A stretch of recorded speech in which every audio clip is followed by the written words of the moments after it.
Welcome to the Red Pill Awareness Needed Conversation for Men podcast. I am one of your hosts, Herb. I'm here with my brother and the other host, Jason. A few things I want to address. This is probably going to be added to the older videos. However, we've been kind of behind on recording and uploading due to scheduling issues and things like that. And the excessive heat in Philadelphia. Yeah. So we're getting it together. There were some videos that we recorded a little while back that I just had not had a chance to edit and upload. They're might be a little dated at this point, but I still want to upload them anyway. So just kind of want to put that FYI because but I just wanted to say that apologize for the delay. And the videos that you're going to see are going to be a little bit dated, but they're still relevant. I believe they are of the Blue Therapy last episodes. It'll be new to you because you haven't heard our take on it. So yeah, so I want to apologize for that and kind of put that disclaimer on the older videos. So, welcome to the Red Pill Awareness Needed Conversation for Men podcast. I am one of your hosts, Herb, and I'm here with my brother and the other host, Jason. So we just finished episode 6 and the finale of the Blue Therapy session show, whatever the hell you want to call it. So, Jay, what's your it's just so messy. Who you want to start with? My baby mama Chima and bitch ass Paul. So, yo man, he ain't shit, man. So, on this episode, it was revealed that, long story short, early on in their pregnancy, early on in their relationship, Choen was pregnant. And Paul made it abundantly clear that he not trying to have a kid, he not ready to have a kid, and if she keeps the kid, he can't guarantee that he's going to be around. He didn't deny it. He didn't sit there and say it was bullshit. He completely admitted. Those are the ones you pick. Those are the ones you stay with. And the statement is true because of the fact that this happened before they moved in or early on in their relationship and they stayed together anyway. And it was never discussed after the fact at all. So, what's your thoughts on this, sir? It's a piece of shit. Because how you going to tell her that you got her back and you going to ride with her, but the minute she gets pregnant, you tell her, I don't know if I can be there for you. And then when she aborts the baby, even though you say, oh, I'll drive you, I'll pay for it, we can get ice cream afterwards. So you did a lot of pushing. Mm-hmm. And after the fact, you're like, I don't necessarily think it was my fault. I think it was my idea. I don't necessarily think that I had anything. She made her decision. Yes, it's her body. Ultimately, she made a decision. But you didn't fight to keep the kid. You didn't say, listen, baby, if you decide to not continue this pregnancy, I'm with you. If you decide to keep the baby with you. Your exact words were, if you keep this kid, I don't know if I can be around. That's what she said to your homie. Because you got to work tomorrow. Like, yo, if we got to be out later than 2 a.m., I don't know if I can be around. I got to work tomorrow. Yo, that's fucked up. And I reiterate, why do y'all stay with these trash-ass dudes that tell you they trash from the door? Is the luxury of having somebody pay all the bills and take care of you that great where you're willing to put up with a complete piece of shit? Mind you, hate to be there, but he's not even fucking her right. Actually, not at all. Thank you, my brother. Not at all. She pretty much said like. So just the bread. That's it. That's all. Wow. Okay. I'm gonna say this, and I'm gonna keep this situation very short and sweet. I feel like this. Yes, ultimately, the woman always have the final decision when it comes to pregnancy and abortion and things of that nature. But Paul, being the narcissist that he is, manipulated that situation. Hell yeah. He knew what to say. She was vulnerable. And what to do to have the outcome the way that he wanted. And I don't always say that because I do believe ultimately at the end of the day it is a woman's decision. Absolutely. Like that's just the reality of the situation. If a woman says, I'm going to keep this child, there's absolutely nothing as a man you can do about it. So most of the time, that's how it is. But there are times where that woman is going to consider that man into consideration, their upbringing, their lifestyle, or the way they were raised. All those things come into play. And Paul knew that, and he manipulated that.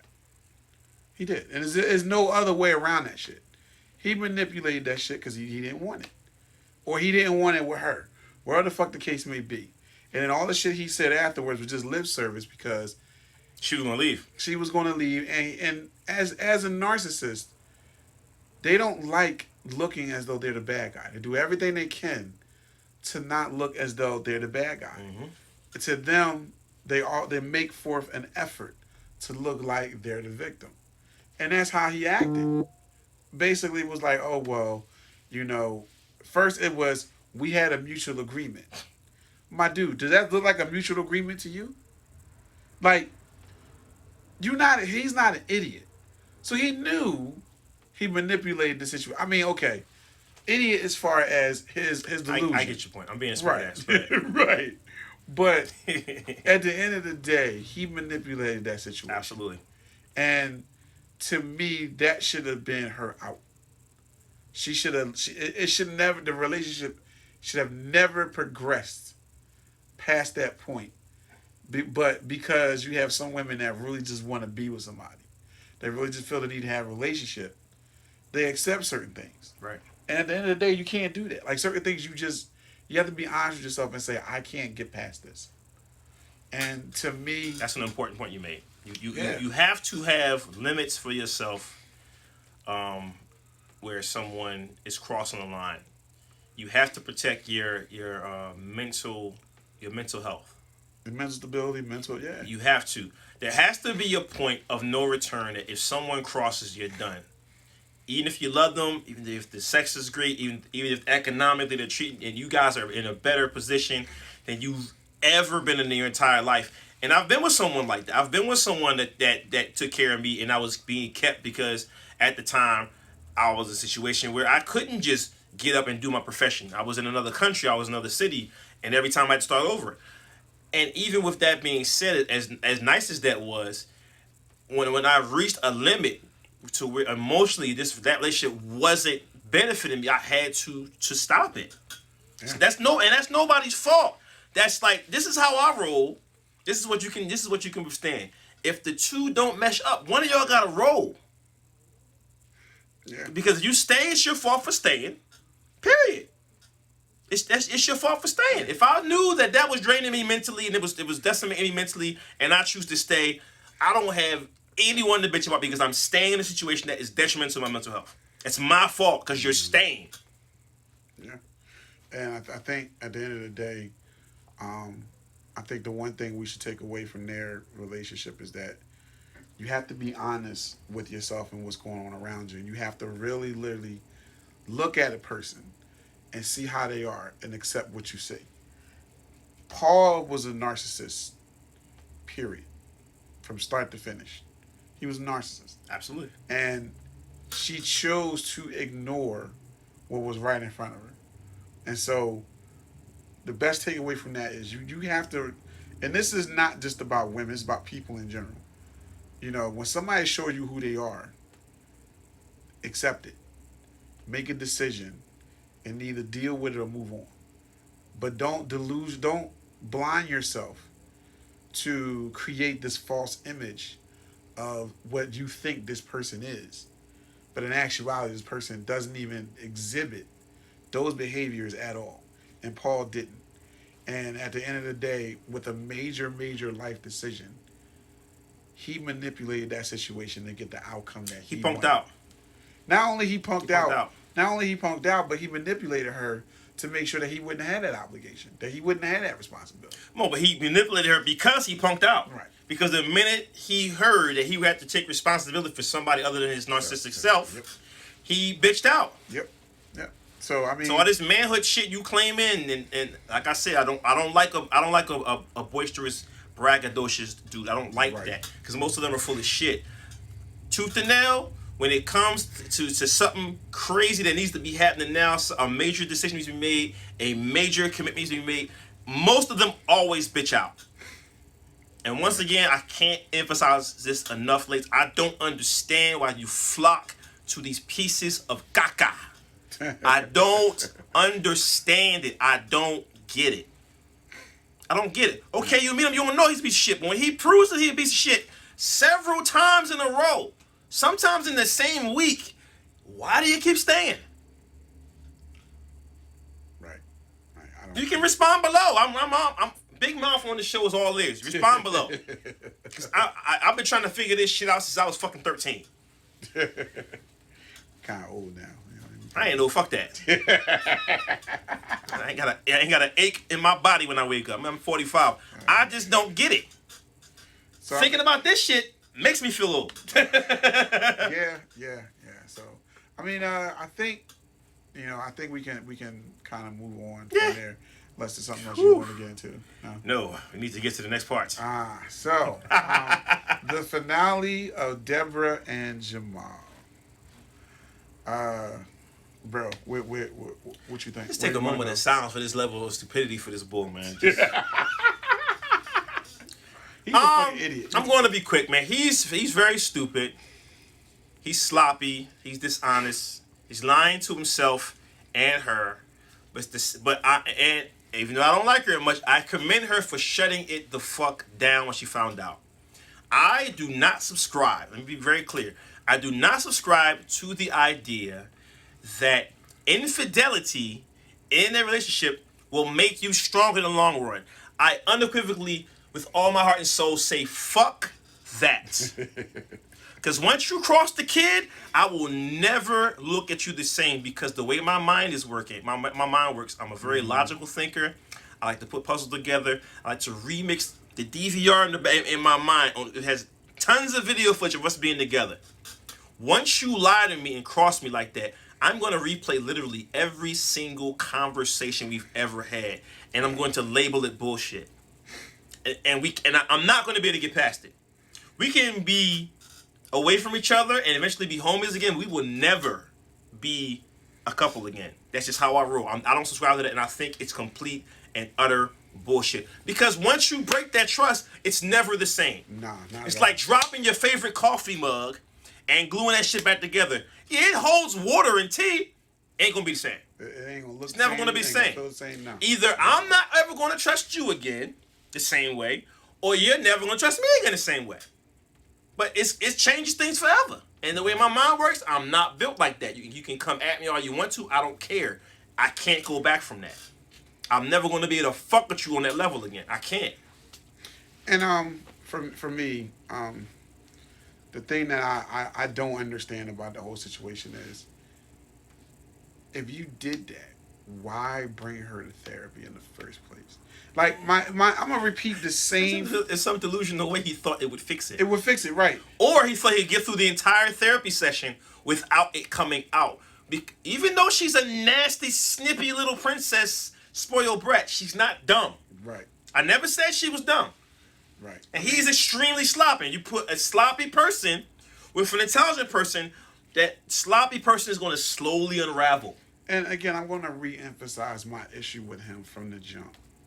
He wasn't honest. He wasn't honest with himself. Or her. He wasn't honest with her. Or the therapist. You know what I mean? The therapist too. I mean, eventually he told the truth. Shout out to Denise. What's up? Hair is looking good, girl. No, I'm fucking out. I mean, it was like kind of. No, fuck it. Anyway,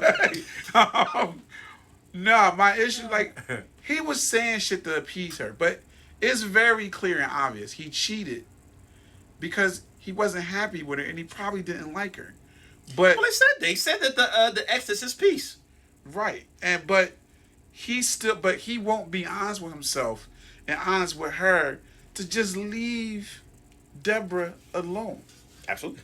You know what I mean? Like, he would say things because it was almost as if he thought that's what she wanted to hear. But your actions say completely otherwise. Your body language says completely otherwise. You know why he's doing that? You give me your theory. The reason he's doing that, back me up. We have homeboys that do that. Shout out to y'all if y'all watching. He's doing it because it has worked before. Yeah. Yeah. He's telling her what she wants to hear, even though he he's caught. He knows he's fucked. Yeah, you're right. Because he feels like it's going to work. Only thing with her, as wild as she is, and she's wild, she's not dumb. Yeah. She's not dumb. She's not dumb, and her memory is impeccable. That's a bad combination if you're trying to be shady. And it's long. It's long. That DVR is fucking 8K, Yes, 97 tetrabytes. She is detail oriented. She is specific. That is dangerous when you a liar, bro. And if I know I'm one of them dudes that's shaky and I can't keep it 1,000 with a chick, that's the woman you need to avoid because she's going to get you. Yeah. I'm not gonna do coke in front of the FBI building. Nigga, I'm gonna get caught doing coke. And I ain't gonna hold y'all, man. I don't like her as a person. No, I don't like her, but I'm not mad at her that she immediately assesses that this is not in her benefit, and she dropped him like fourth period French. She says, I'm out. So I commend you on that, Deborah. I do, because I subscribe to the same philosophy. If you cross me, it's a wrap. Now I'm not gonna spoil the Aftermath show because the next episode we'll combine the Aftermath shows, 3 of them, and then we'll go over it. I actually didn't see the last one, and it's actually pretty short, so I'm not gonna spoil anything for you. So the next video we'll do is that. There is one thing I do want to address when it comes to these therapy sessions because, as we watched them, and then also as the Aftermath show came out, those of you that actually have watched it already or is getting into it, you'll find out that there's supposedly a lot of, like, it's alleged that this stuff was fake, it was acted and all that stuff. And I'm not going to deep dive and say if it is fake or not. I think most reality TV shows fake anyway. Exactly. However, I still wanted us to do these videos because I think there is gems and nuggets when it comes to, certain red pill content for us to kind of go over and be like, let's examine this. Let's talk about this. Agreed. You know what I mean? So, and I still think that even if it is scripted, and I don't really give a shit if it is, even if it is scripted, the scenarios that they talked about and they discussed happen, and they are quite real. Yeah. Some of them hit home for me, some of them hit home for Herb, and vice versa. Right. But so that's real. So I want to address that because in case it pops up in the comments like, yo, it's fake, right? Da da da da. They acted, and it came out and admitted. We're aware. Okay. We're gonna respond. You're adopted, so shut up. we're aware. Okay. So just you can say the channel is for informative and entertainment purposes anyway. Yeah, so like just relax. Right, like we're aware. We're not doctors. So we are aware of entertainment. So I wanted to put that out there because of the fact that it was something that it's been popping up a lot because of the Aftermath shows where some of the people kind of came on and hinted on their IG and their Twitter pages that, it was their acting gig or whatever the case may be. Fine, whatever. Doesn't matter to me either way. It's still entertainment. I still look at the same. And I really think it was important for us to do these videos to kind of examine certain shit. Because as Jay said, some of the stuff hit home to him, hit home to us. The people that I put on to watching those episodes, it hit home to them too. And so, I think so it was worth discussing, regardless if it was and I got to see my baby mama in all those episodes. Yeah, he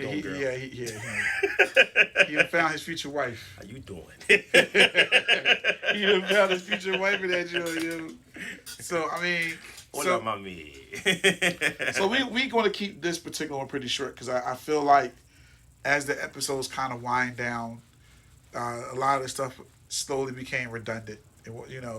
We did find out tidbits of different things here and there throughout each episode, but at the end of the day, we realized Paul's a narcissist.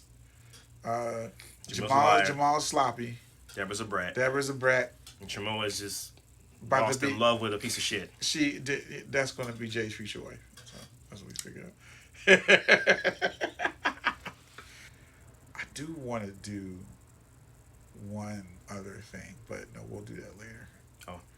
Actually, no, we won't. Our fake ad from our sponsors, justfucking.com. Yo, I can't. We got to write that shit out, man. That'd be dope. We do. They be like, what? Right. Dude, I'll buy that domain and make a fake website for that shit. We out, y'all. We out.